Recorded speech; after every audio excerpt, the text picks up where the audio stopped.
করেছে আমি সবাইকে ধন্যবাদ জানাই।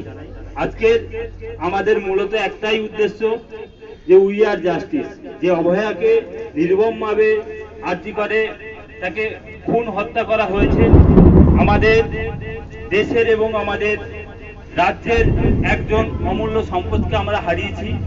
তাই আমাদের একটাই উদ্দেশ্য, কোনো রাজনীতি নয়, কোনো ভেদাভেদ নয়, যারা অপরাধী তাদের অবিলম্বে কঠোরতম শাস্তির ব্যবস্থা করতে হবে, যাতে যে শাস্তি দেখে আগামী দিনে আমার বাড়ির মা বোন কেউ যেন এরকম আক্রান্ত না হয়, এরকম ভাবে হারাতে না হয়। তাই আমি বক্তব্য দীর্ঘায়তন করব না। আকাশের অবস্থা খুবই খারাপ, সবাই খুব সুন্দরভাবে সহযোগিতা করেছে। সবাইয়ের সুস্থতা কামনা করে আমি আমার সংক্ষিপ্ত বক্তব্য শেষ করছি। আচ্ছা, বৃষ্টি তো এসে যাবো, ভাব আমরা শেষ